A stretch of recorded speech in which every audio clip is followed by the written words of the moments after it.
Hello student, आप सभी का स्वागत है आपके अपने YouTube channel Shivam study line में।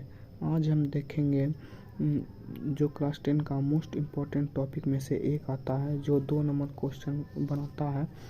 उसमें 3 क्वेश्चन आता है, पहला, दूसरा और तीसरा। ये 3 क्वेश्चन आता है। पहला मैक्सवेल का दक्षिण हस्त नियम, दूसरा फ्लेमिंग का बॉम हस्त नियम, तीसरा फ्लेमिंग का दक्षिण हस्त नियम। इन तीनों क्वेश्चन को आज हम अच्छे ढंग से समझ लेंगे और आपको याद करने का कोई ज़रूरत नहीं पड़ेगा। और इसका PDF आपको फ्री दिया जाएगा। इसके PDF के लिए आपको व्हाट्सएप ग्रुप में जुड़ना पड़ेगा, जिसका लिंक नीचे दिया गया है। और इस PDF को लेकर आप अच्छे ढंग से पढ़ लीजिएगा और इस वीडियो में हम आपको समझा देंगे। चलिए बढ़ते हैं। पहला है मैक्सवेल का दक्षिण हस्त नियम। मैक्सवेल का दक्षिण हस्त नियम जो पहला है, इसे समझते हैं। इसे समझने का प्रयास करते हैं। इसमें लिखा गया है कि मैक्सवेल दक्षिण हस्त नियम ये है कि यदि धारावाही तार को दाएं हाथ में इस प्रकार पकड़ा जाए। मान लीजिए कोई धारावाही तार है, इसे हम दाएं हाथ में पकड़ेंगे। इस तरह पकड़ेंगे कि जो अंगूठा है, अंगूठा धारा की दिशा को बताएगा, धारा किस तरफ जा रहा है वह बताएगा। और जो हाथ, अगर अंगूठा धारा की दिशा को बताएगा तो हाथ की अन्य उंगलियां चुंबकीय क्षेत्र की दिशा को बताएगा। सीधा समझिए कि यदि हम कोई धारावाही तार को हम अपने दाहिने हाथ में पकड़ेंगे, यदि अंगूठा धारा की दिशा को बता रहा है तो हाथ की अन्य जो उंगलियां हैं यह चुंबकीय क्षेत्र बताएगा। क्या बताएगा? चुंबकीय क्षेत्र। यही मैक्सवेल का नियम है, यही मैक्सवेल का दक्षिण हस्त नियम है। ठीक है, अब समझ गए? एक बार फिर से समझ लीजिए कि यदि धारावाही तार को हम दाएं हाथ में इस प्रकार पकड़े कि अंगूठा धारा की दिशा को बताएगा, यदि अंगूठा धारा की दिशा की ओर संकेत करेगा तो हाथ की अन्य उंगलियां चुंबकीय क्षेत्र की दिशा की ओर व्यक्त करेगा। यही मैक्सवेल का दक्षिण हस्त नियम है। ये यदि एग्जाम में पूछेगा तो 2 नंबर में पूछेगा।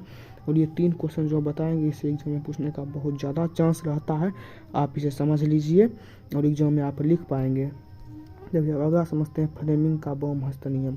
फ्लेमिंग का बॉम हस्त नियम क्या है, इसे भी हम आसानी से समझा देंगे।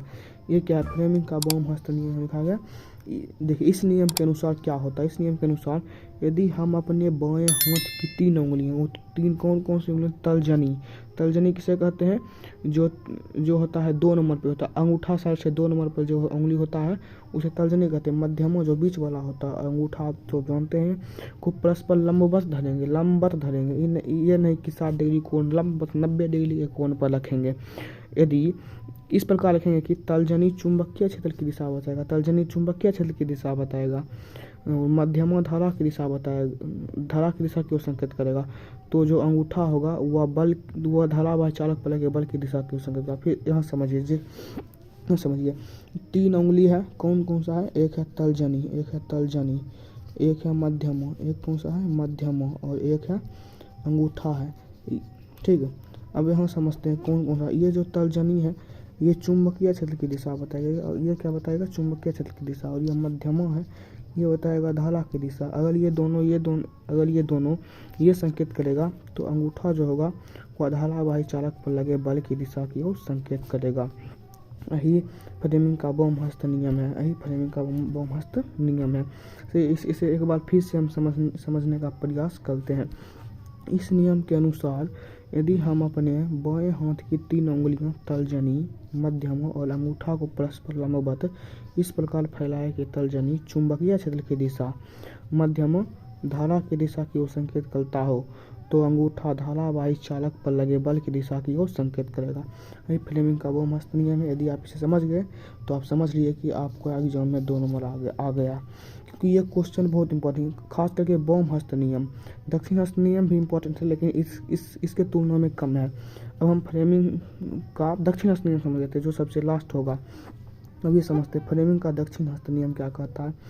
अब यहाँ लिखेंगे, इस नियम के अनुसार यदि दाहिने हाथ की 3 उंगलियां, जैसे उसमें करते थे अंगूठा, तर्जनी, मध्यमा को परस्पर लंबवत इस प्रकार फैलाए कि तर्जनी जो है चुंबकीय क्षेत्र की दिशा, अंगूठा चालक पर लगे बल की दिशा की ओर की ओर संकेत करेगा तो मध्यमा विद्युत धारा को बताएगा। यहाँ समझिए, देखिए वो जो बोम हस्त नियम था उसमें क्या होता था, उसमें तर्जनी चुंबकीय क्षेत्र बताता था, और मध्यमा जो होता था वो धारा की दिशा बताता था। अगर ये दोनों बताएगा तो जो अंगूठा होगा वो बल की दिशा बताएगा। यही था फ्लेमिंग का बोम हस्त नियम। अंगूठा था वो बल की दिशा की ओर संकेत करेगा। यही बात इसमें है। इसमें क्या है, इसमें ये दोनों चीज़ बताएगा और ये निकालना रहेगा। सीधा बात ये तीनों का आप किसी तरह याद कर लीजिए। और बॉम्ब में याद रखें क्या, ये दोनों संकेत करेगा। बॉम्ब में ये दोनों संकेत करेगा तो ये बताएगा। और दक्षिण जो नियम है उसमें क्या होगा, उसमें क्या होगा, उसमें तर्जनी और अंगूठा बताएगा। उसमें तर्जनी और अंगूठा संकेत करेगा तो मध्यमा बताएगा। यही बम हस्त नियम और दक्षिण हस्त नियम है। इतना ही इसमें खेला है। और ये 3 क्वेश्चन जो बताए, ये 3 क्वेश्चन एग्जाम में बार बार आने के लिए तैयार रहता है, इसीलिए आप ये तीनों क्वेश्चन को अच्छी तरीक़ा से समझ लीजिए। ये वीडियो को 2-3 बार देख लीजिएगा जिससे आपको अच्छी तरीक़ा से समझ आ जाएगा। और हमें आशा है कि आपको यह तीनों क्वेश्चन आप अच्छे तरीक़ा से समझ गए। यदि नहीं समझे होंगे तो जहाँ दिक्कत होगा वहाँ आप हमें ज़रूर कमेंट कीजिएगा। आपकी कमेंट का हम ज़रूर रिप्लाई देंगे ताकि आपको अच्छी तरीक़ा से समझ आए। यदि आपको यह वीडियो अच्छा लगा हो तो आप इसे लाइक कीजिएगा और अपने दोस्तों को भी ज़रूर शेयर कीजिएगा और हमारे इस चैनल को ज़रूर सब्सक्राइब कीजिएगा। मिलते हैं आपसे एक अगले वीडियो में। धन्यवाद।